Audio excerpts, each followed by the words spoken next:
What up, Jamario? What's going on, my brother? Man, I'm really excited for today's this week's lesson, man. It's been a really treacherous week, and I know it wasn't just me. I know for a fact I'm not the only one that took some L's this week. So I'm just But eager to share in the misery with it's enough to go um, around. I can say you that. brother. It's crazy, man. How was your week, man? Was it good? It started out pretty good, man. Then Tuesday, Wednesday, started getting a little shaky. I was able to rock the boat. I was able to steer the boat correctly, though. That's That's what's what I was up. telling my That's what's clients up. also, man. It was a rough week, but I was able to steer the boat, which is what That's it what's up, felt like. man. That's it is exactly what it felt like. So, but shoot, let's get started, man. Welcome to the Sankofa Exchange. My name is Thomas Calhoun. Now I'm Jamario Walker. I'm the founder of OYM, which stands for Own Your Masters. And I'm the founder of JEI Investment Trading.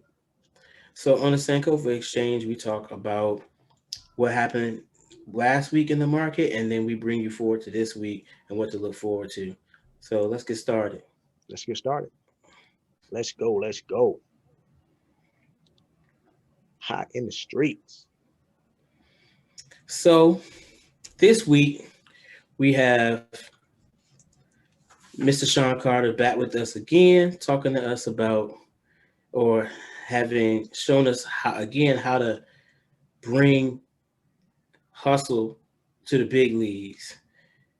And he's doing a deal with, or he's done a deal with Louis Vuitton and Moet Hennessy, where he sold half of the Ace of Spades company to Louis Vuitton for so far undisclosed amount. Although I've been hearing that it's in the hundreds of millions of dollars range, Mhm. but who knows what that is?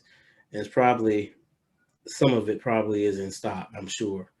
And to that end, I thought it would be prudent to do this comparison for us. So check out currently what it costs to have one of these a pair of these Virgil Abloh sneakers designed by Virgil Abloh for Louis Vuitton, $1,150.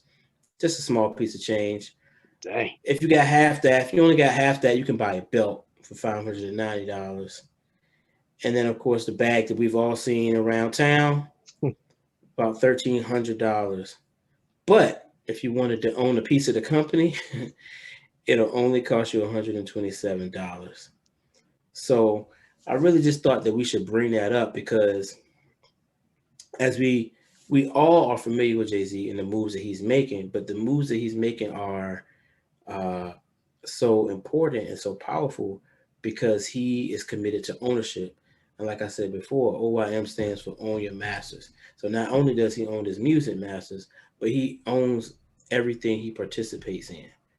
He understands equity, and so when we trade stocks, what we're talking about is equities. This is the equity market.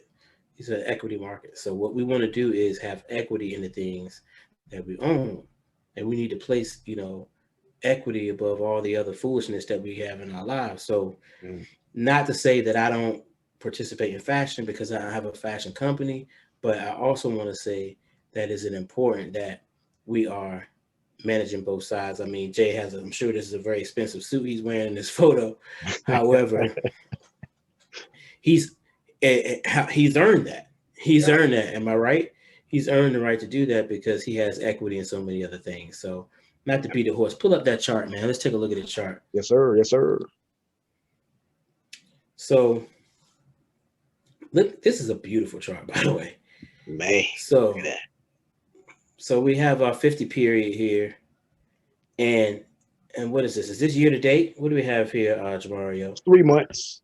It's 3 months, so it's back to say December. Yeah, December. Okay, so in the last 90 days, we have doesn't look as though we've closed except for one. I think here that's the only close below the 50 period. Yeah, briefly there. Briefly, one time in 90 trade or at least 3 months.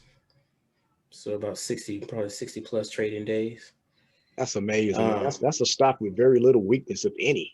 That's very amazing. little weakness. If and if any, right? This is the 20 period. It rarely comes below the 20 period in that time. wow. So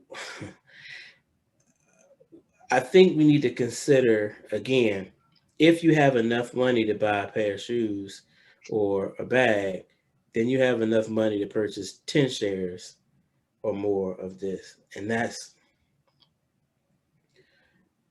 something to consider as we move forward.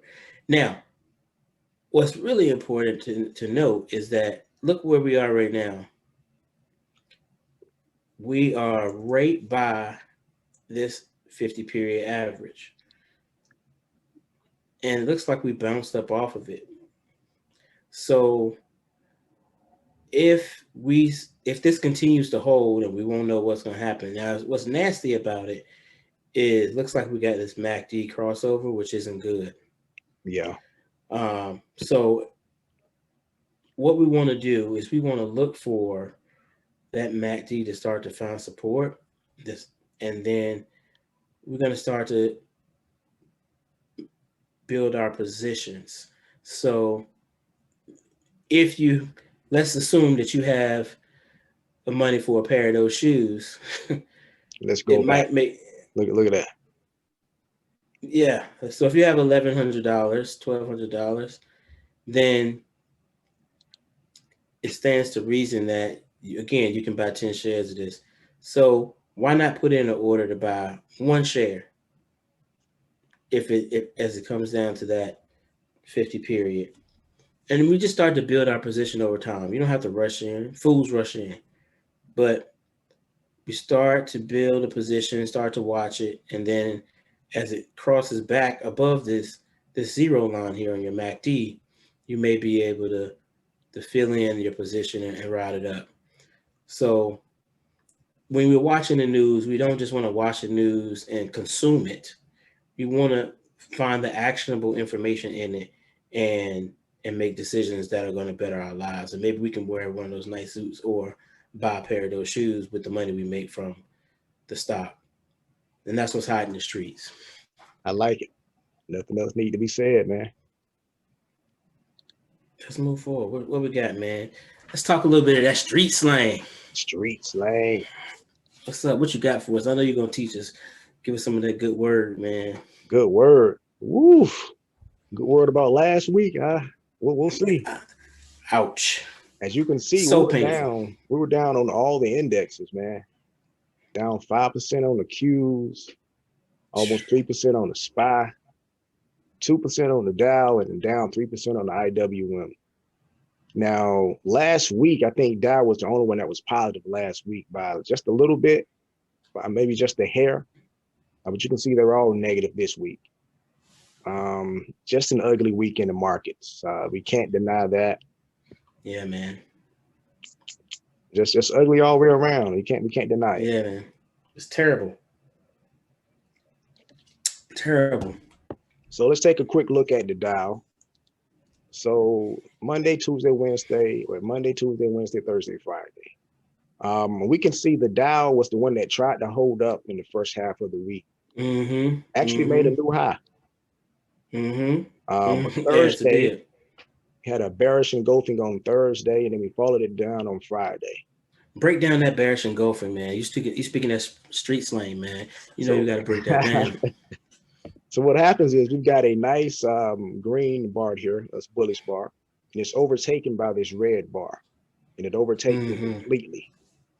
Once that entire move out takes us past past the open of that bar, just like it never happened. Took out all of that bullish action we had. It was enough to bring us down Friday even more under our 20 period moving average. So the Dow looks fairly weak. Yeah. And we finally got that bearish crossover also. I'm not surprised if we don't pull completely back, because where are we now? What are we in this 30? Well, I'm going to show you where we are on the next one here. So the next one's got our levels. So we're hurting, man. The Dow is hurting. The good news is we've got 2 support levels right under us. The one I hope we don't get to is in the 30,000, 33,000 level. I hope we don't get that far down, but there is a support level there. We're on one right now. We're right in the range of one right now, the 30 to 31,000 zone. I kind of think we can try to hold that next week. You know, we got to see how Monday and Tuesday go, but I think we can hold that depending on what happens next week. So just look at the Dow price action next week and see if we can hold this level. And if we can recover some of last week's losses and get back to the 31,400 level. That's what we're hoping for.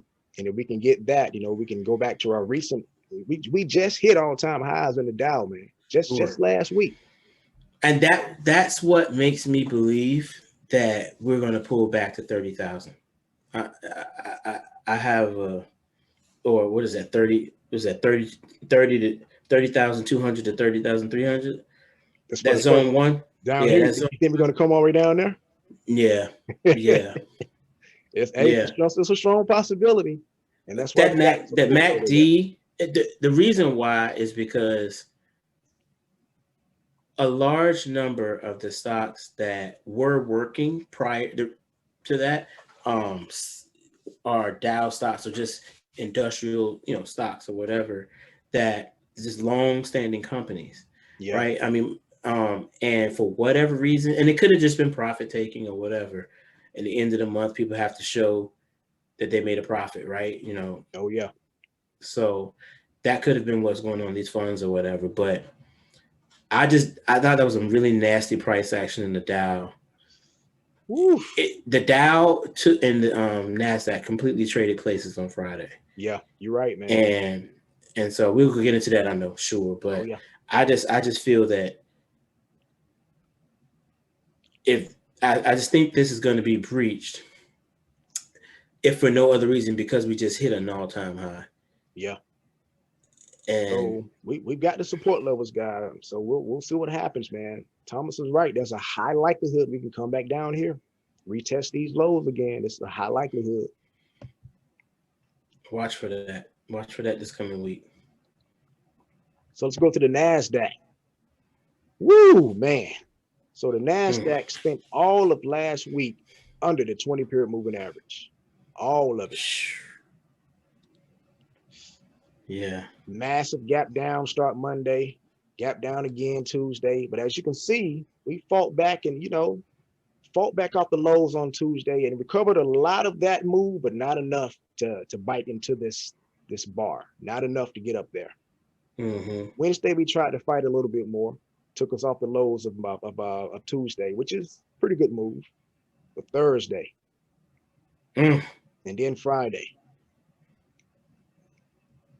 The good news I see is that Friday was an inside bar. It didn't break out of the range of Thursday. So this is still intact. We can break to the downside next week or to the upside. We don't know which way we're going to go yet. So talk to me about, let's break down this. We speaking that street slang and I love it. Talk to me about this inside bar. When we say an inside bar, what are we talking about? So when you get a massive bar like this is a very volatile bar here, very volatile action. This is about 313 till about 322, I want to say. So that's a massive move there. The next day, the volatility was shrunk the next day. We've only moved about, let's see here, this is 314 till about 316 is where we closed that day. So this price action is kind of like a almost sideways movement. Wasn't enough to take us to new highs or new lows out of the previous day's action. So everybody, go ahead. It just shows a little bit of indecision, basically. That's all it's really showing, a little bit of indecision. Now let me ask you this. One of the things that I'm learning about candlesticks is, I use price bars, but as I, tinker with candlesticks on some of my charts just to try to learn them, I'm finding that supposedly if you have a red bar, it's because it closed below the open. And so it seems to me that, okay, Close below the open. Oh, got it. Yeah. So it closed below the open of the previous day. Yeah. Gotcha. So it opened here and it closed here. So it opened is in the range of the previous day. Mm-hmm. So that's not necessarily bullish or bearish. It's more of a sideways pattern. Because it opened at the top of this previous day's red candlestick. Open here. This was it was here intraday action denoted by the wicks. But this is the open and the closing for Friday. Yeah, sure. So which the opening is lower than the opening and closing for. The opening is lower than the opening for Thursday. Yes, it is. Which is why it's red. Gotcha. Yeah. Yep. So that's good stuff. We just got to see next week for that, man. It's a little ugly now, but I like the inside bar. I like that we didn't make any new highs. We didn't close in closing lows. Sorry. I like that aspect of it. And we are right on our support level here. We are right there. The 312, 314 zone. We are right there, and it's held this zone fairly well. Beautiful. So but we don't know. We have to see next week, guys. See if we can, if the bulls can come in and pick us up off these lows and come back to the 324 level. I mean, it was there Monday. It couldn't hold it, but it was there Monday. We just got to see. And if we can get back to the 324, we've been looking for a move to the 336, but we've got to take care of this first. We've got to hold the 312, 314 zone. We have to hold that. And I think if I had to choose, if I was forced to bet on one or the other right now, it'd be the Nasdaq. Just because of how it's performing so far with support, and just how far stretched this MACD is. Yeah, I agree. It doesn't mean anything. It could be even more stretched at the end of the day tomorrow, but and all week. So I'm not saying that at all, but I am saying that we've come down. If you go back, I mean, we go back to Monday, and we're in zone 2. But if you go back to Tuesday, before that, you're in zone 3. Yeah. So we've come from 336 to 312. We're talking almost 10%. We're talking about 8%. And what I like, Thomas, I like how the price action of Friday took us off of that zone. So how you bounced out of the zone there? Yep. We're right at the top of our zone. So if we can maintain that Monday, I think we'll be in good shape for the Nasdaq. Like I said, I'm okay with just sideways action for a few days. Yeah. Right. Just a few more of those. That will give me more confidence. But right now, I'm more confident in the Nasdaq than I am the Dow. Oh yeah. One more thing I want to point out is we are extended from the 20. A stock can extend from the 20, but it can't stay away from the 20. So it's got to come back towards that 20 eventually. We got to come back to it. So hopefully we can get there early. We'll just have to see. So let's go to the SPY. The SPY is just like everything else. We a little bit of turbulence last week. Couldn't hold this bottom. We broke through it on Thursday, set a new low, and broke through it on Friday. So just weak action there also.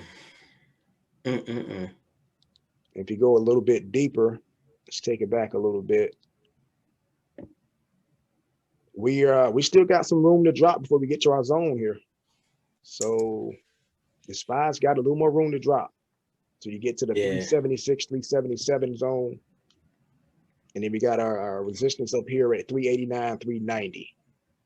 So we're stuck right in the middle right now. I would say I'm gonna go out on a limb, and I would say that there's gonna be a third zone for the SPY. This is just my. I'm relatively bearish on everything except the Nasdaq. After this week, I am. I mean, I think it is truly, really, truly. We've said this in the Facebook group. It's becoming a stock pickers market. Yeah. Last year was the year you throw a dart at the wall and you pretty much pick a winning stock, right? If you bought at the right time, and most times were the right times because everything was so depressed. Everything was, Man. and then you started looking at your Zooms and all those things taking off. But I mean, we talk about Zoom, talk about Wayfair. Look at Wayfair. That's terrible. I mean, this is amazing. So these is crazy things. We could pretty much, shooting fish in a barrel last year. But right now, I think there's some good stocks out there, but you really have to be picking stocks at this point. And I think that's what these indexes are showing you. Yeah. And if you're buying anything, make sure you buy close to support levels. Yeah. Yeah. That have been held, right? That have been held, correct. So if you're buying close to support levels, then we're entering in very lightly. Oh yeah. But I think I see another support level around this. What do we got here? This looks like a 370 level. 370 down here. Yeah. Hey, we can very well get there now. It is a high likelihood we could come down there and we could retest that. It's a high likelihood. Yeah, I'm not. I won't feel really confident about the S&P until it gets down to that level, and then I think people will start buying with both hands. Got a little more space. We'll have to see. Yep. Let's go to the next one here. IWM. This is I mean, they're all close to the same configuration. I do like this is Russell. Formed almost a bottom here. Didn't go any lower than that, so that's a great sign. We'll see if that holds next week, though. We are firmly in bearish territory here. Try to get a green day on Wednesday. Form the top, and we reverse from that. So we'll just have to see. This is stuck in a range also. We just have to see what happens. And if we take it a little bit deeper, yeah, we're close to our levels here also. We got support at the 217 level. That may hold. I like that action right there. Didn't take it any lower on Friday, so that's a great sign. Our resistance levels at 230. We'll just have to see. This isn't as weak as some of the others. It hasn't really broke the 20 that much. So we'll just have to see. And as you can see, when it does go in bearish territory, it's not there for long. Yeah. I mean, this is an amazing chart. IWM's been strong, man. It's been one of the leaders out of the indexes, man, for the past few months. It's been resilient. Yeah, I mean, the Russell, those stocks have been leading the way, and not besides the Nasdaq, of course, but I mean, they've been really, really outperforming just because of how long they've been underperforming. Yeah. So, good stuff. Really good stuff. All right. So let's go sector overview. Yeah. My God. So for the month, let's take the good news first. For the month, almost everything is still positive for the month of February. Our laggards are technology by 1%, consumer staples almost 3.5%. We've got utilities down by 6%, healthcare down almost 3%, and consumer discretionary down almost 3% also. So our furthest one out is utility. That's the weakest right now for the month of February. Strongest is energy and communications. Well, we've got financials also. So those are leading right now. It's not a lot of, bright spots there, but, the market, they're being tested. All the markets are being tested. I mean, we can't deny that they are all being tested. Me personally, I'm looking for tech, not to lead, but to find its foot soon. If the 10-year Treasury note, if those fears can subside here pretty soon. And we'll talk about that a little bit later. But if those fears of the 10-year rising too fast, if we can quell those fears, tech should be able to find its footing. Yep. If you're not comfortable trading this market right now, I don't blame you. You can wait it out. If you are comfortable, you can buy the dips close to support that's been holding. But either way, it's going to be a little volatility in the market. You got to expect that. So wait it out or try to play the dips. We've had more decliners than advances this week. More lows and highs.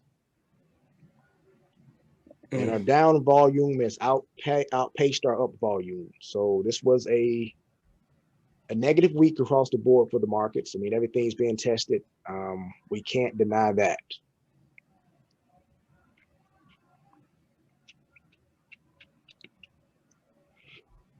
Take a quick look at the commodities. Gold is still in a free fall, down another 3% this week. And look at that massive bar on Friday.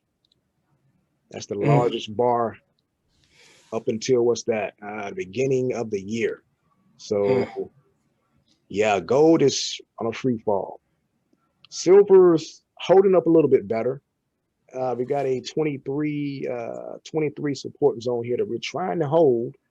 As you can see, it jumped off that zone Friday. So this is doing a little bit better, but still down 2% for the week. Yeah, I mean, with Bitcoin doing its thing, it's going to be hard for gold to really find any traction. Yeah. Oil still rising, so oil is probably one of the bright spots in the market right now. Up 4% on the week. Got a couple of support levels and resistance zones here. First one being the 41 level. Then we got if it drops below the 40, we got the 40 level here in our resistance zone at 42.50. So it's got a little bit of things to play with there. But oil's looking good. So if you see your prices at the pump raise a little bit, it's because of this here. And also of note, we are extended from the 20 here. So we might come back to that and give up a little bit of that up. Have to see how things go next week. But we are extended from the 20.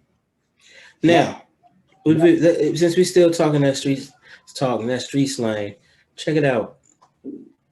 This 20 period, like, is that a simple moving average, exponential? What simple. You got? It's simple. Gotcha. Natural gas also declining 7% for the week. You can just see that drop all week. Right to the support level at the 1013 level. So we'll see if it bounces off next week. Just have to see. We've got our elephant in the market, Bitcoin. So Bitcoin had a little drop last week, also down almost 18%. If you remember, it was up 16% last week. Now we're down 17%. So almost back to where we started almost. It's also got a support level. It's dropped right back into that support level at the 44,000 level. If we can hold here, we're going to try to reach back for all-time highs above 55,000. So look for that bounce probably next week. It'll bounce in this range and it may take out the top, may take out the bottom, but just be mindful of the 44,000 level and the 55,000 level. And against every other asset, as far as commodities and the indexes, only one positive is oil. So not a lot of leaders right now in the market, but crude is still, trying to do its thing. And actually, man, crude is still probably the most traded asset, on the global markets, even still. So there's people that just trade crude, and they're successful traders just trading crude. So still moving. Something to think about is what I love about this what we do here in this street slang section is we give people a sort of an overall perspective of the market, not just individual stocks. And because this is how you start to learn to determine, what to be in. So maybe you don't trade crude, but you might trade a derivative. Like you might decide to trade Exxon. Not to say that Exxon is going up, but we didn't do any work on that chart. But maybe you could start to look at, okay, if oil is going up, what stocks can benefit from that? I mean, we're heading into springtime here in the States, so are people going to be traveling more? People are getting vaccines. Does that mean they're going to be, people who don't drive a Tesla are going to be buying more gas? So, Yep. People are going to be traveling more. I mean, airlines, they hedge so well, but like the point being is, there are ways to play the market. So you got to, everything else is down, that's green. What should we be buying? Mhm. Right. So I think this is something this is really beneficial. Now, this guy here, man, throwing in our backside for almost all of last week. The 10-year bond yield, it went up My 5% goodness. last week, and that's what caused a lot of the fears in the markets. Um, I sure do hope that 3/3 range is resistance. Please tell me that what you I hope we can hold that resistance. I hope it's if that's man. what this chart is. That's my takeaway. Yeah, that's our resistance. We got these two support zones here. So there's a lot of support keeping this thing up, man. The good news is we made a massive not gap up, a massive move up on Thursday, and we got rid of a lot of that on Friday. So that's one of the reasons the Nasdaq, kind of start to pick up steam a little bit. The 10-year started to lose its hold on it. So we'll be watching this next week, seeing if it still, stays below. I think it's at 1.4 now, 1.41 right now. I hope it stays in that range or gives it up a little bit. That's what we hope, because that's what's scaring a lot of the investors right now. They think this is showing a sign of early inflation, and that's what kind of stopped those guys from putting money into equities. Instead, they're buying bonds. So we'll see if that holds suit for this week. If it does, it's going to be another bumpy week. Yeah. So we will be watching the 10-year rate next week, definitely. So this is some of the biggest movers on Friday. Some of the names with the biggest volume. One that stands out to me is Apple. Apple lost a lot of ground last week. I didn't put the chart here, but it's trying to find a bottom. So maybe if you've been watching Apple for a while, you got your support levels written out. If it drops in your range and you start to see buyers come in, it may be a good time to jump on Apple. Only if you see buyers stepping in and taking it off of support zone, because you can see that people are looking at Apple now. It's still close to the low of Friday, so just be mindful of that. Palantir still's got a lot of activity. Fisker is picking up. OCGN is another one that kind of stood out to me. Why did that stand out to you? Just the movements it made, and it's kind of holding its zone. So it's got a pretty good looking chart. Of course, you don't want to touch anything like GameStop. Don't. Of course, it's going to be on this list, but you don't want to play with that. Let's not play those games at all. See Carnival on the list making some moves. So there's a lot of things moving around. Rocket Mortgage Company. So Carnival. I like Carnival. I like Plug. Plug did its thing this week. I didn't do enough work on it to take advantage of it. Yeah, because seeing that is that. But that's probably what happened on Friday. Yeah, this is Friday here. I want to get one that takes into account the whole week. So I'll be working on that. But definitely, Fisker. I don't know if you happen to hear what Fisker's doing. Do you know the battery situation? No, not the battery situation. They have a really interesting business model. Yeah, how they're outsourcing all of the parts, and they're just doing the design. Yeah, as well as they are. So the way they're going to be, they're really tapping into the share economy. Yeah. And essentially what they're going to be doing is you can lease their car or whatever, and you can bring it back whenever. Yeah, I saw that. Yeah. So it's they're disrupting the service model aspect of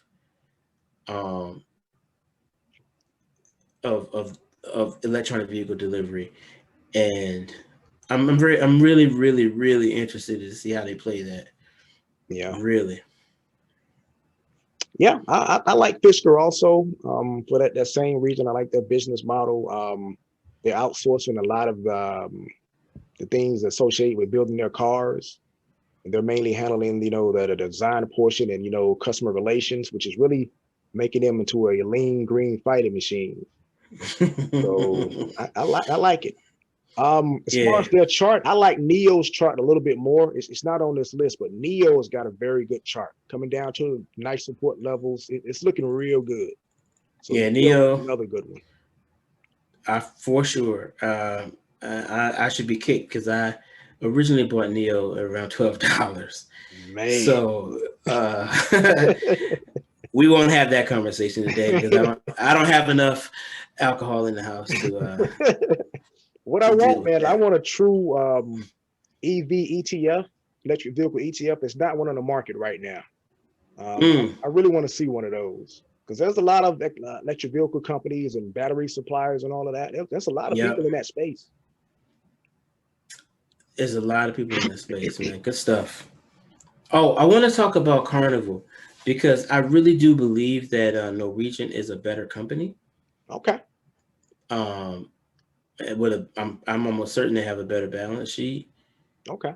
But Carnival may be the hotter stock, and it could also be because of the Carnival traveler and the Norwegian traveler aren't necessarily the same. Yeah, you're right. So but with the three of them, Royal Caribbean, Carnival, and Norwegian, are probably going to see. I'm a buyer of those. We'll talk about that later. Okay. Receipts. What did we do this week? Brother. I might get kicked off the program after this week. So last week I recommended CRM. Had a decent quarter, a horrible outlook, and the market just didn't like it. And if you couldn't tell by what I just said, you can just take a look at that price action on Thursday and Friday. My God. And if you are interested in knowing, yes, I was holding on those 2 days. Oh, man. And thinking that, yes, I'm about to get some good price action on Thursday or Friday morning because I think they reported earnings Thursday night. God dang. And I was looking forward to buying that dip in the morning or getting a pop. And I got no such thing. I got popped in the mouth. And I ended up taking I had to take a loss on that one. But I will say this. And at another probably 10 or 15 points, I'll be very interested around the 200 level. Yeah. It shouldn't stay down here. It shouldn't stay down here too long under 200. I don't see it staying here too long. Yeah, I think we see, what do we got? Yeah, our blue line here is our 20 period. Yeah, this is the 20, 50, and this is the 200 here. Yeah, we have. Yeah, I don't know. I can see it. I can see it going down to right around the 210 level or lower. Serious? Oh my God. Yeah. Just got that. Yeah. 200 to 210 is where I get interested. When was the last time it was that low? I know it was last year sometime. Like sometime last year. Right here. If you look at the chart here, what is that? This is December 7th. It's the earliest we got back. This is December here. December 7th. So middle of January, we have looks like about 210. Yeah, man. So and then I got a nice gap up. Look at that huge run though, from 210 to 250. So and this had nothing to do with Salesforce, right? This was all just market fears last week. So it was the problem with Salesforce. It was a combination of both. So it was all good just a week ago, right? That's always how it is. But like you know, you can still see on Wednesday and Thursday we got good price action. I mean, I'm up, Yeah. and then I'm not up anymore. And so Thursday was just the market. Yeah. So when I'm holding on Thursday, like y'all tripping, right? But I held back the urge to buy more. I'm glad you did. And so I'm like, all right, I'll just wait and see what happens in the aftermarket. And it wasn't that bad in the aftermarket. Being perfectly honest, I think what happened is they just took a dive because if you remember, the Dow was down really bad. Yeah. And in the morning, the Nasdaq wasn't that great. Yeah. The Nasdaq started to turn it Friday. Yeah. So if you look at that price action on Friday, a lot of that was just really, you know, it just was driven down. It was sold pretty much all day. Yeah. And so what I did like, man, was Tuesday and Wednesday how I tried to hold this level. Yep. Tuesday looked real good. Wait, Monday, Tuesday, Wednesday. No, Wednesday looked real good. Look at that move, man. It just couldn't hold it. It just couldn't hold it. And look at Thursday. I mean, we you know, Thursday was a good, not Thursday, Wednesday was a good day. Wednesday. So Tuesday and Wednesday. Tuesday it comes down to the 50 almost. Yeah. And then but it fights back. Yeah. And then we get a good Wednesday. And I'm thinking I'm cooking with Crisco, man. Because they're gonna announce, and I'm gonna, you know, I'm you know, I think I'm good. And then they played me. So anyway, I took the L. But I'm gonna come back from that. That is part of the game, baby. Boeing. Okay. So let me tell you how poorly I've traded Boeing. I have been announcing to the group that this stock is a buy for weeks, and I continue to buy it, and I just can't catch a break. I either get stopped out or I get out, and I don't know if somebody has tapped into my computer and they wait clean till I get out, and they drive this stock up. So I bought it at 213 and it dropped. I get out. The next thing I know, I buy it back, it pulls back up, I buy it back at 215 and it drops. Then 217. And then I finally say, oh, well, we broke out. We got a really big breakout. Look at that huge price bar on Wednesday. I'm like, man, we finally got our breakout. That's nice, man. That's a beautiful breakout. I'm like, all right, I'm in. I'm goes. And 2 days later, we eliminated the whole breakout. What's good though? It hasn't broken its zone though. It's still in that zone. It's still in the zone, so it's still a buy for sure. Along with CRM, it's still a buy. It's just that I have traded it extremely poorly. The only thing I did do right was I bought a crap ton of it on Friday at its low, or one of it around its low, and rode it up enough to get vast majority of my money back. I think I actually made a small profit on that one without looking at my notes. It's not a weak chart. It's you know, it gave up Wednesday's gains. It gave up Wednesday's gains, but it's not weak. I still like it. No, it's not a weak chart at all. It's really just allow me to reintroduce myself to Boeing. Right. That's where I am with this. I need to really take a step back and just, okay, where's our entry point? Yeah. And recognize that this is from here, I see a 30-point move. Now, what I don't like, Thomas, what I don't like is we're not getting any more positivity on the MAC. It's not going any higher than the levels it's got now. So we might be able to tip over again, man. I don't see any strength here.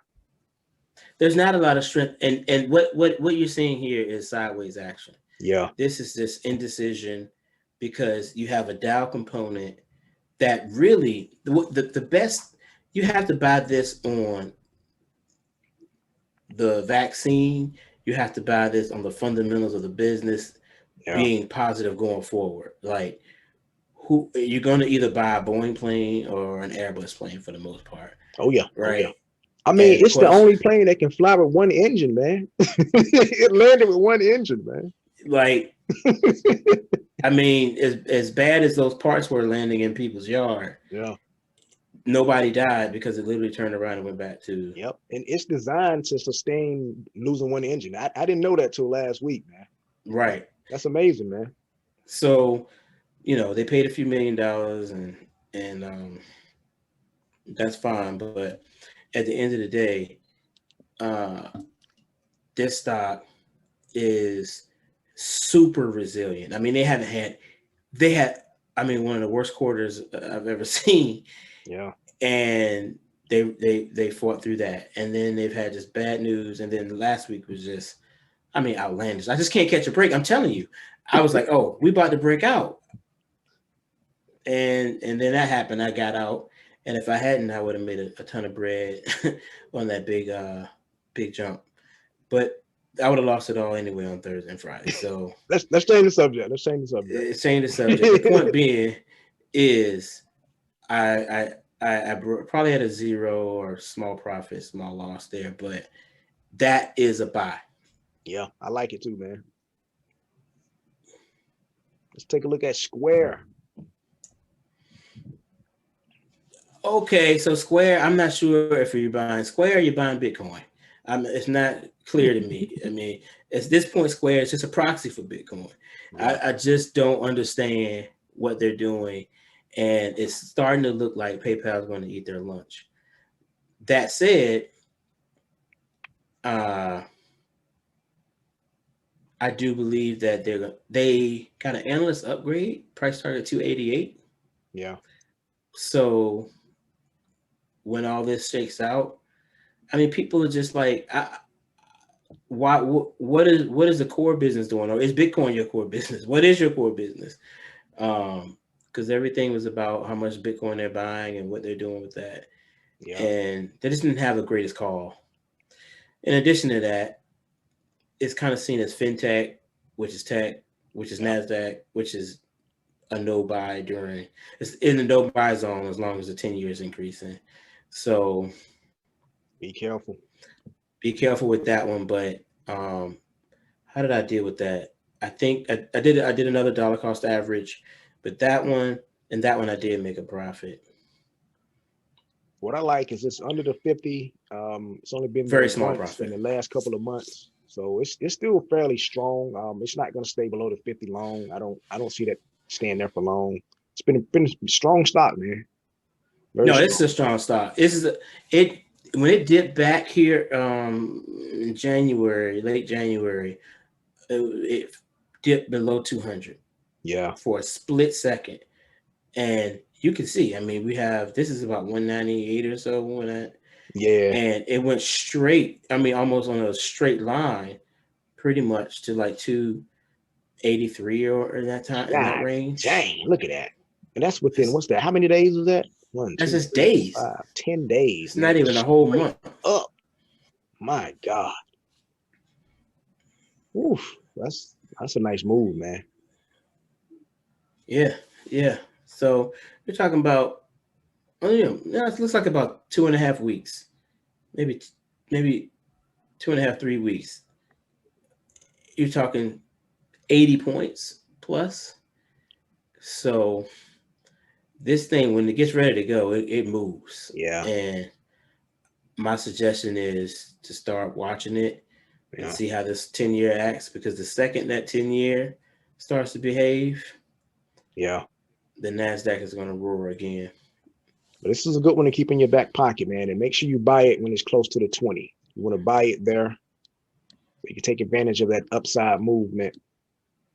So you're saying wait until it comes back to the 20? You want to buy it close to the 20 because it gives you your best price point, and it's going to move away from the 20. It's going to come to it and it's going to move away. It's going to come to it and it's going to move away. You want to buy it once it comes close to your 20 here. You want to sell once you get away from your 20. Those are your sell points, sell opportunities. You want to buy close and sell once you get away. Now, have you any experience on the divergence from the 20 to the downside buying at extreme levels? Like this was one here. This was under the 20. Yeah. Yeah. So that underneath the 20 is, would you consider that a buy, and far above the 20? Anytime you're away from that 20, you got to come back to it. So that's a great time to go in also. You can also see it starting to turn right there. So yeah. You just ride it up. Yeah. Good stuff. So what we got next here? What we got next? It's on you, brother. Oh man. This is my darling here. This is one of my favorites. I trade it pretty much every day. I love AMD. I love their products. I love the chart action when it goes in my favor. When it doesn't, I curse a little bit. But this was last week. Very, very ugly. We failed our 8750 level. We broke right through that on Monday. As you can see, we bounced off of our 8230 level. Very nice jump up right there. And it hasn't been here. The last time it was here was last year in December. So since I watched this asset pretty much every day, I knew that it wasn't going to stay here long. I knew it was going to get out of this zone as soon as some of the buyers started to show up and the 10-year fear subsided a little bit. And that's exactly what happened. I watched all those buyers come in and pick this thing up from 79 all the way up to 85. That's on Tuesday. Wednesday was a low of about 83, 86, 87. So there's a lot of buyers in AMD. Anytime that price drops, they are ready. And that's why I trade this asset, because I see there's so much buying pressure behind it. Anytime there's a little bit of weakness, they are ready to jump in, and I'm right behind them. So what I did last week, let me get rid of this.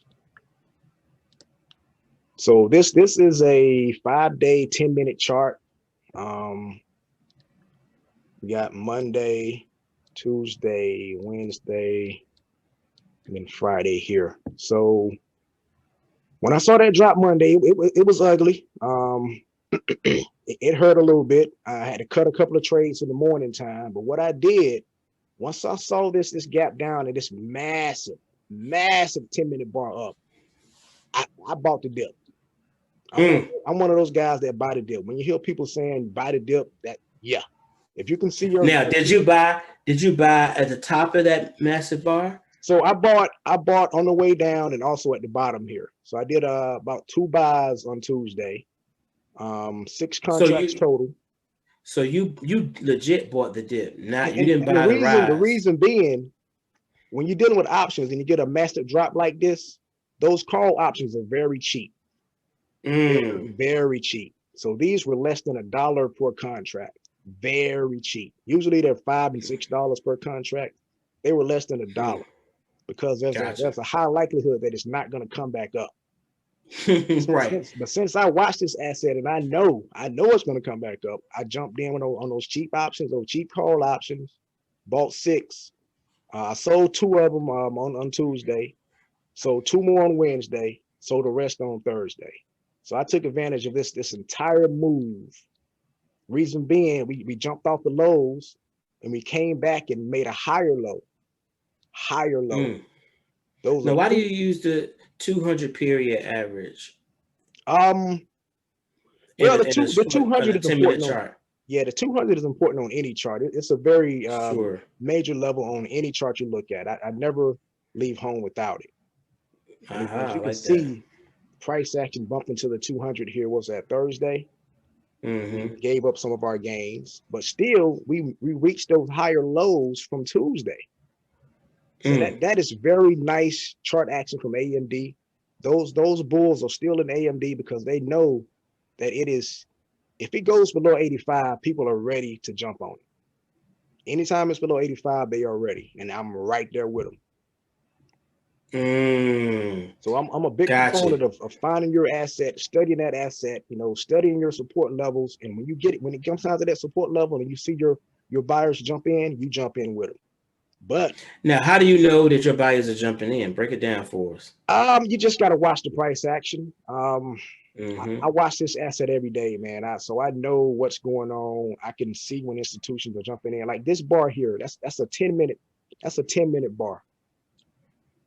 That is, let me see, that's like a $79 all the way. Let me see what that was.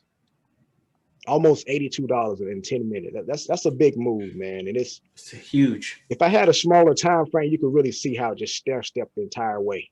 It was beautiful to watch it, and I was glad I was a part of it, man. But you bought it in that first gap down? I bought on the way down, and I bought at the bottom. So I lost some money on when I bought on the way down, but that's fine because I knew that it wasn't going to stay there long. No matter what's going on in the market, I knew it wasn't going to stay there long, and it didn't. So you made multiple trades on this? Oh yeah, oh yeah. And then Gotcha. I got some more that expire next week. So I'm still in it now, man. I got trades that expire next Friday because I like this action. Look at that, man. It never touched these lows again. It never touched those lows again. Never touched them again. Never I'm touched impressed. Good call, man. I mean, we know AMD is going to be in your receipt, so yeah, man. That's you my might as well baby, just... man. I don't leave home without her, man. Now, keep Palantir, it. this one didn't fare that well. I tried to buy the dip in, and it didn't work as well. I lost money on that, so I had to roll it out the next week. This is, but still, it is not as bad as it could be. We are trying to settle a bottom here in our support zone. Support zone $23.10 to $25. If we can hold this zone, we can go back to our 30 resistance level. If we can take care of the 10-year quell those fears, we can hold this level and get back to the 30s. That's the sunny side up. Now, if we don't hold those levels, we could drop 15. Oh yeah, we could drop. What's good is I've got Kathy Wood. She came in last week and bought more Palantir. She may have been one of the ones that kept it off those lows, but people are still jumping in and scooping it up. Yeah. I like the price action. Are you trading it also? Well, let me just tell you, Kathy Wood is not my friend anymore. Quit it. No, all jokes aside, she's a brilliant investor, but I jumped in as soon as I found out that she went in heavy a few days ago, and it wasn't working out. And I'm gonna tell you what happened. So it comes back up, and you get that gap up. Looks like, see, so it makes that Monday. Yeah, it's Monday here. Yeah, so it looks like I'm thinking I held it over that weekend. We got a gap up. I think Tuesday, this day on Tuesday, it had dropped down really low, and I did a dollar cost average and bought way more than I had before. It pulls back up, and this is during the morning or whatever. Yeah. I'm confused about my days, which day it happened, but I tell you what, it turned around on me and ended up being a very, very bad trade for me. Because as you can see, it never came back. I mean, but I got out way. It never got back up there. So I didn't lose as much because I did dollar cost average, but so we stuck right here right now. We are stuck in here. We're stuck in there for a while, but all your analysis is on point. If it doesn't hold this level, it could be really bad. Oh yeah. But if it does, then we will get back into the 30. We got to see quickly. Though, man. We got to see. Held it. Past results aren't always indicative of future results. So you got to take it with a grain of salt, but we just got to see. So let's see what else we got here. Yeah, that's just those same price zones just blowing up a little bit. Yeah. Just gotta see. That's what that's man. the dip. That's the dip I bought in AMD that worked for me. This one here didn't work as good. We didn't get that much of a move, ran into the 20, and then we just fell below it. So it's a very similar dip. Yeah. It's a very similar dip. That one didn't work for whatever reason. It didn't. Why didn't that one work? I mean, last week there was a report about Palantir as far as keeping data from foreign countries. It was a whole mixed understanding of that. People thinking it may be too powerful, have too much data on foreign countries. So a lot of that happened last week. That could have played into this drop. It just wasn't a good week for Texas. Man. Woo. The plug. Listen. If it's one thing we're good for, it's for giving out information and breaking it down. We don't play any games here, and I really appreciate working with you, my friend. Same, my brother. So what we got here? This plug, man, help people out with what's the coming week, what's going on in this coming week. We all know that last week was a painful week. This next week could be the same. It could be better. But even still, let's find a way to hedge our positions in the market. There are ways to benefit on the Dow if it goes down. This particular way here is using the ProShares Ultra Short Dow. The ticker is SDOW. And what it does is it increases in value whenever the Dow drops. The Dow had massive drops on Thursday and Friday, and this had massive gains. So if you're anticipating a drop on the Dow, you can start loading into SDOW to take advantage of that drop in the Dow. That can help quell some of those losses you have if you're holding Dow stocks. Now there's a lot of assets that do this, a lot of ETFs that do this. This is just one that I've used. There are many others, but this will give you some hedge against the Dow dropping. And this is the SDOW ProShares Ultra Short. We also have the Direxion S&P 500 Bear 3X. This one is a 3X leverage asset, which means it moves 3 times the inverse of the S&P 500's movement. So S&P 500 was pretty much, taking a dip Thursday and Friday. As you can see, SPXS was rising Thursday and Friday. Also rose during the whole Wall Street bet situation. Anytime there's weakness in the SPY, you'll get a rise in the SPXS. So this is one way to hedge against, SP 500 dropping. You can start loading into SPXS. So what are our levels there? What are our levels there? Let's slow down. I didn't type out the levels on this because these assets are not something you want to hold for a long time. It's more like a week trade. You just want to get into this thing for a week, anticipating a decline and get out that following week. You don't want to hold these for a long time. And it's best since they're so cheap. You want to go in on size on these guys. You want to have you want to go in with a pretty sizable trade if you're going to play these guys. As far as the levels, it's you chart it like any other thing. But the thing of note is it's going to move the opposite of what the SP 500 is doing. Yep. So we read around 36 here. I mean, this is $36 right now. Yeah, this isn't a bad. I mean, both of them look good. If I'm being honest. Yeah. The Dow, SDOW, and this ultra short Dow, that looks good. I like the MACD there. We got a crossover. Yeah. The thing is, it doesn't hold that long because the SPY isn't going to be weak for long. None of those indexes are going to be weak for long.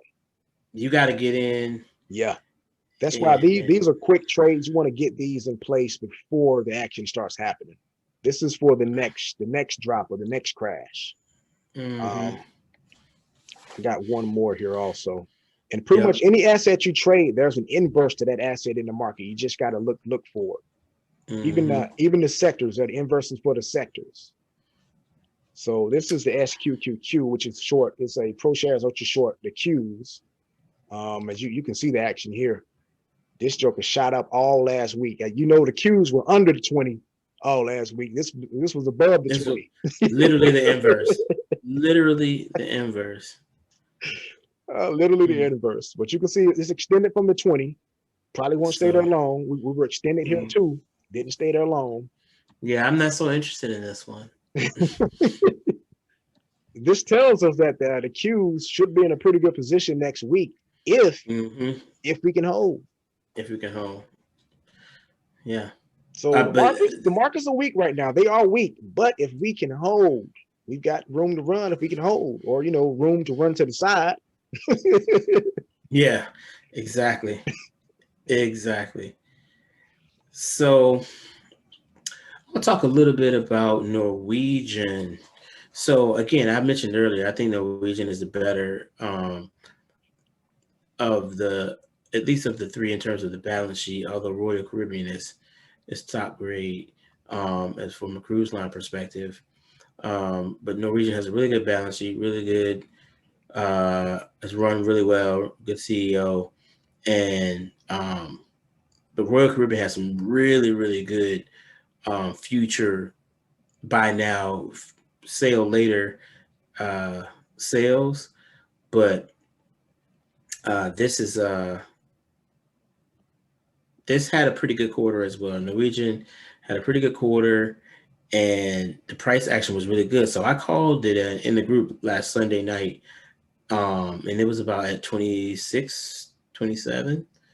And then we broke out to about 6 points, to 32.50 around there. And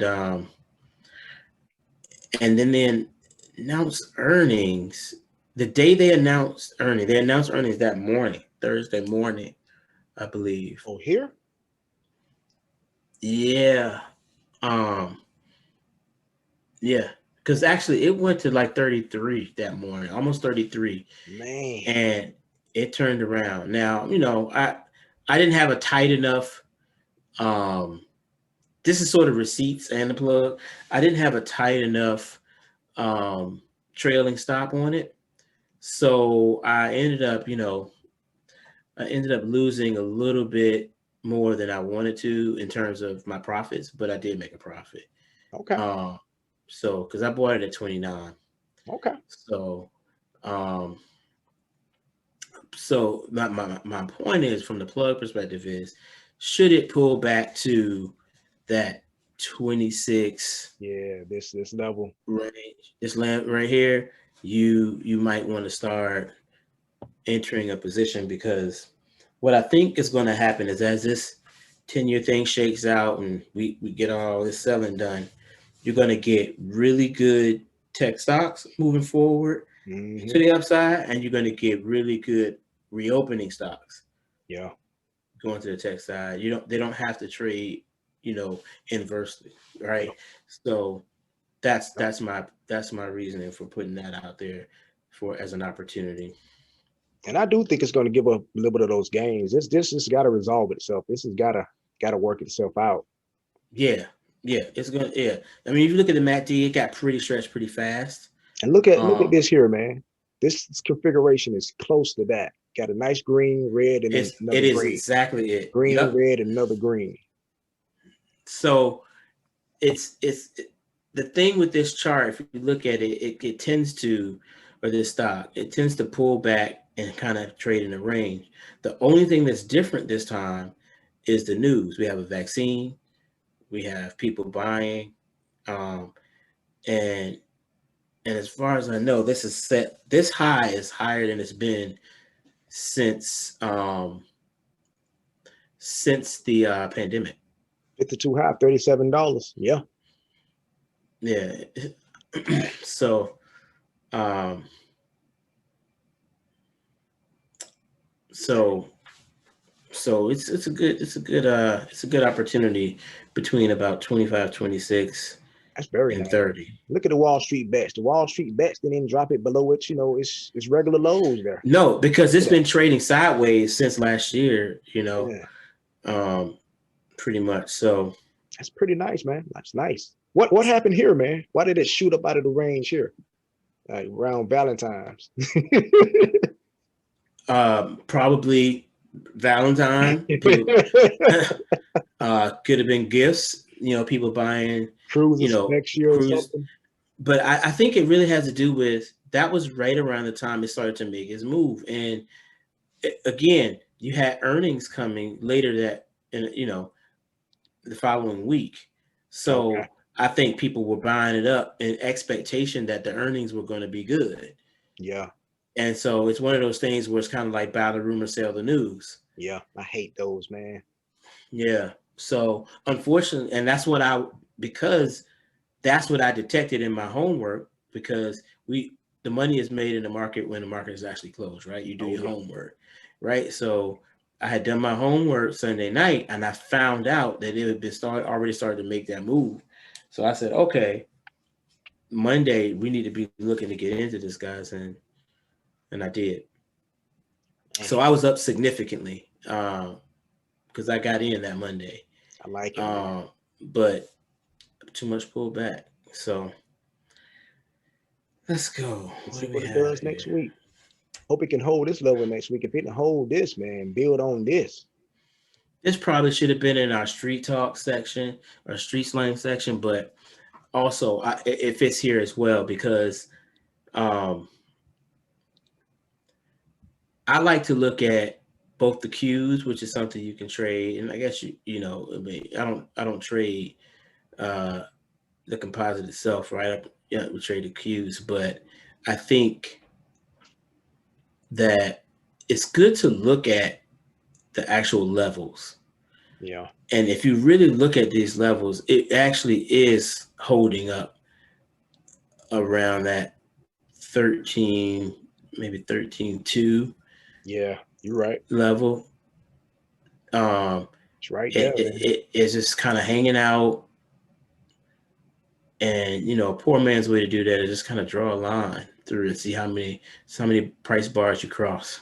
Yeah.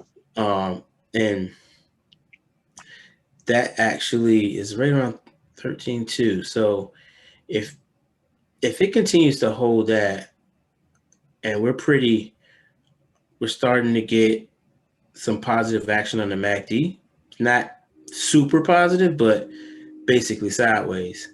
So got some green in there too. Got some green in there. So that anytime you get sideways action on an extreme downtrend like that, that's the beginning of some positive news. The question is, will it continue? That's just something to know. But that probably should have been in our street slang. Look at that action right there, man. Look at that, man. Huge good action. That's really good action. And then look at that crap right there. Ridiculous. Tuesday, Wednesday, Thursday, Friday. So we didn't lose all of that. We just got to see, man. It's some things to look up for. Things are trying to hold up, like you say. It's trying to hold up, man. It's well off of the lows of that level. Yeah. Yeah, it fought back. So that first day, it fought back, gave us some powerful move to the upside. It just stalled out on Monday. That was it. You can see that really short candlestick there. That was it. Yeah. You're at resistance. And so these are kind of things you got to be looking at while you're trading during the day, because you can start to say, hey. Yep. And when I say things you have to look out, you should look at during the day. What I mean is me.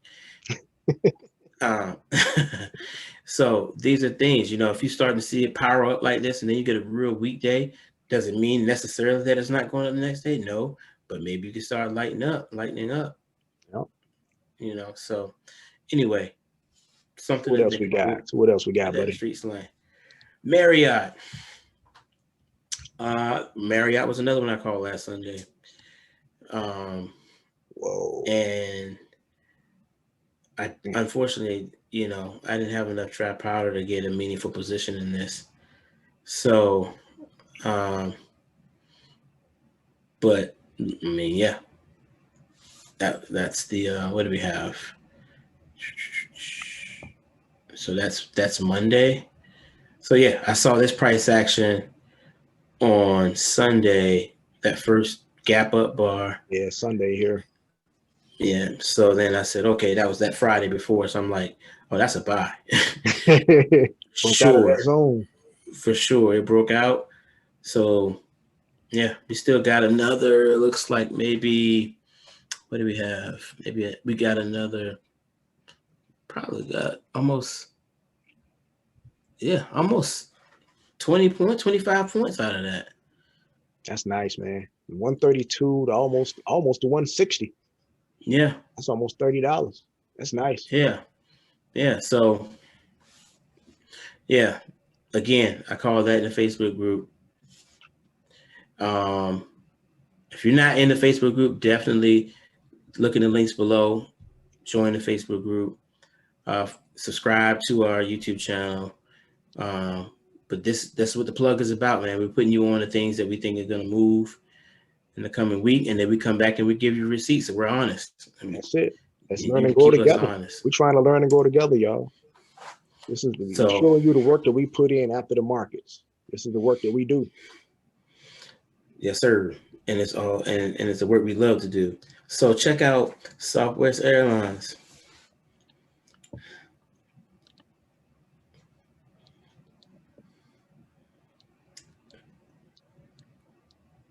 Another tight range. Trades in a tight range, and it started to break out. So this was, a lot of it was just reopening stocks, man, just breaking out. Marriott, Norwegian, things were just starting to break out right around the same time. If you look at all these charts, all of these stocks represent. I learned to talk today. Let me need some water. Reopening plays. Those reopening plays are working, man. They were working, and then you get a sideways trend, and then boom, this week it just popped off. And we can safely drop back down to this 20 here. Like if I do like that, we can safely drop back down here to this. Continue again. Yeah, if you try to extend that 20 out, you know, I do that a lot too. Try to figure out, okay, if you can try to figure out what's that rate of change. You know what I mean? If we continue the same rate of change, where could it pull back to? So yeah, under 55 is a really good entry point. Oh yeah. Assuming it doesn't fall a lot faster than the 20 period. It's a great chart, man. It's a great one. Sonos, look at that chart. So another bad news bears incident. I first started watching Sonos last year, you know, maybe late summer, early fall. It was like $18 or something. Okay. And I never bought it. I was just like, oh, okay. And part of what makes it bad news bears is I have Sonos throughout the house speakers. I'm so a Bose apparently fan myself. I'm sorry. Hey man, Bose, it's hard to beat a Bose speaker. But Sonos was the original in that wireless game, man. So you got to really Bose, you had to really wire it up, and really you got to commit to, you know, the whole drilling and everything. But Sonos, man, they produce some really quality sound. Yeah. For what and running, and they were also one of the first to let you run it straight from your app on your phone. So it's a really good one. So, but I love a Bose speaker. Anyway, my audiophile habits aside, it's actually a great stock. And I don't know what made them break out, but they definitely broke out to the upside, and I missed it. And so I turned back to it lately, and it had doubled. And I'm like, great. So yet another double I missed. But I did successfully trade it and this week. So I bought it probably around 37, 38. Okay.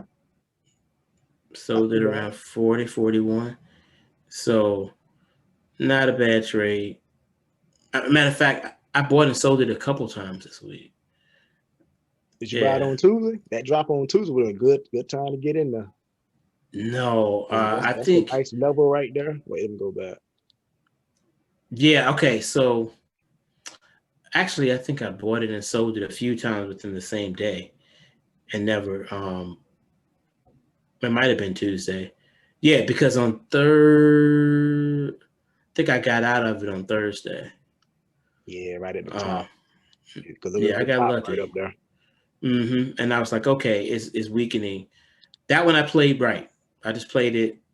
Yeah. I played that one a few times and oh, it held up though. Look at that. It held up.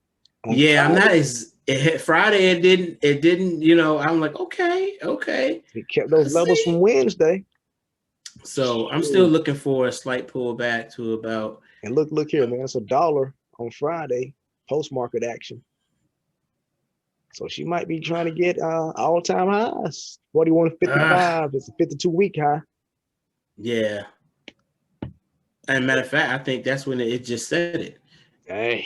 But then that was Thursday. We got some of this happening, so we gotta give some of that back up. That's what I'm saying. So we're pretty stretched from the 20. Yeah, we are. And look at the MACD. So I'm like, so we're gonna give some of that back up. Probably come back to this 20. I pull back to 30, it 35, 37. It might respect this. It shot up off of the lot. I definitely think I don't think it's you're right. 35 is a gift, but 37 is more like where I'd be looking to get in. Okay. You're right, to be fair. But my greed would love to see a 35. So go ahead and wrap us up, man. Go ahead and wrap us up. That's a good chart, man. That's a nice one, man. I like that. Very nice. So yeah, man. So in closing, if you can learn to create a state of mind that is not affected by the market's behavior, the struggle will cease to exist. Man, that's from the good. great Mark Douglas. He's a big proponent on the psychology of trading and nailing that piece down first, because it is one of the most important pieces. Being able to coach yourself through a trade, through consecutive trades consistently. So we're just going to leave you with 3 keys. Develop and follow a sound trading strategy. Learn from every profit or loss. Me and Thomas were talking about this earlier. You don't learn nothing from a profit, but you learn a lot from your losses. You dissect those losses to the most minute detail. So just learn from every profit or loss, and don't give up.